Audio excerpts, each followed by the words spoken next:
नमस्कार. प्रतीक्षा रेसिपीजमध्ये आपले खूप खूप स्वागत.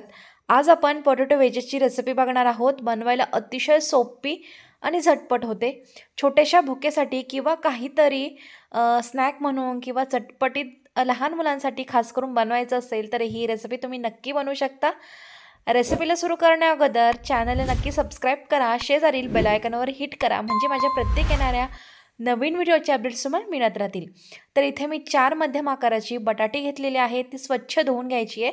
यावरची साल तशीच ठेवायची आहे आणि बघू शकाल तर अर्धे काप करून याचे मी 4 भागांमध्ये मोठे मोठे काप करून घेतलेले आहेत. तर या शेपला वेजेस म्हणतात आणि ते पोटॅटोपासून बनलेले आहेत, त्यामुळे ह्या रेसिपीचं नाव पोटॅटो वेजेस असं आहे.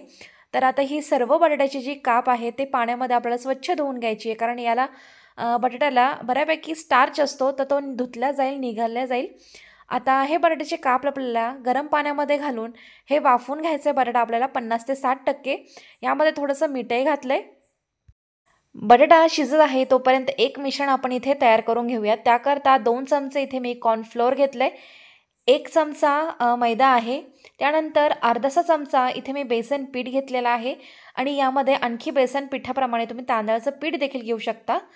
यामध्ये चवीपुरतं मीठ घालायचं, चिली फ्लेक्स म्हणजेच सुक्या लाल मिरच्याची जाडसर भरड घालायची, कोथिंबीर घालायची आणि चवीपुरतं मीठ घालून हे सुकं साहित्य अगोदर मिक्स करून घेतलं आहे. त्यानंतर यामध्ये थोडं थोडं करत पाणी घालत याचं छान आपण पातळसर बॅटर तयार करून घेणार आहोत. एकदम यामध्ये पाणी ओतू नका, नाहीतर गाठी होऊ शकता. तर साधारण इतपत हे आपल्याला सैलसर बॅटर इथे बनवून घ्यायचं आहे. आणि बघा चमच्याला छान याची कोटिंग आलेली आहे हलकीशी. तर अशा प्रकारे परफेक्टली इथे बॅटर आपलं तयार आहे. तोपर्यंत इथे 50 ते 60% जे बटाट्याचे काप आहे ते शिजल्या गेलेले आहेत. तर लक्षात असू द्या, बटाटा अति जर शिजला तर तुमचे पोटॅटो वेजेस बिलकुल चांगले होणार नाही. त्यामुळे काळजीपूर्वक व्यवस्थित हे 50 ते 60%च आपल्याला शिजवून घ्यायचे आहेत. ही खूप महत्त्वाची टीप आहे. जर बटाटा जास्त शिजला तर बिलकुल हे पोटॅटो वेजेस खाताना मजा येणार नाही. अगदी उकडलेला बटाटा खाल्ल्याप्रमाणे लागेल. तर व्यवस्थित यातलं पाणी निथळून एका भांड्यामध्ये हे पोटॅटो वेजेस मी काढून घेतलेले आहेत. यावर 1 ते 2 चमचा मैदा आपल्याला पसरून घ्यायचा आहे. मैदा जर नसेल तर गव्हाचं पीठही वापरू शकता. आता बघा अशा पद्धतीनं सर्व कापांवर हे मैद्याचं पीठ आहे ते एकसारखं लावून घेतलं आहे आणि त्यानंतर इथे बॅटरमध्ये डीप करून हे आपण तेलामध्ये तळून घेणार आहोत. तर एकदा बॅटर चांगलं पळीने ढवळून घ्यायचं, म्हणजे तळाशी जर पीठ जास्त साचलेलं असेल तर ते छान मिक्स होईल. एक एक काप मिश्रणामध्ये असा बुडवून घ्यायचा. थोडंसं त्याचं जे मिश्रण आहे ते थोडंसं खाली निथळू द्यायचं आणि मग आपण तेलामध्ये तळून घेणार आहोत. तळताना एक टीप इथे मुख्य लक्षात ठेवायची की तेल मीडियम टू हाय फ्लेमवर तापलेलं असावं, किंवा जास्त तापलेलं तेल असेल तरीसुद्धा चालेल, पण कमी तापलेल्या तेलामध्ये बिलकुल हे तळू नका, नाहीतर तेलकट होऊ शकता आणि बटाटा खूप जास्त तेलामध्ये शिजला देखील जाईल. तर छान लालसर हलकासा रंग येईपर्यंत, कुरकुरीत होईपर्यंत आपण हे तळून घेणार आहोत.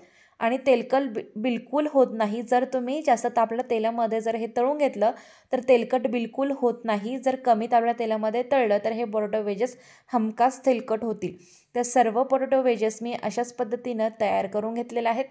टोमॅटो केचपसोबत इथे मी सर्व केलेलं आहे. हे गरमागरम कुरकुरीत. वरतून थोडासा आवडत असेल तर असा चाट मसाला तुम्ही स्प्रिंकल करून घेऊ शकता. खूप मस्त चटपटीत चव लागते.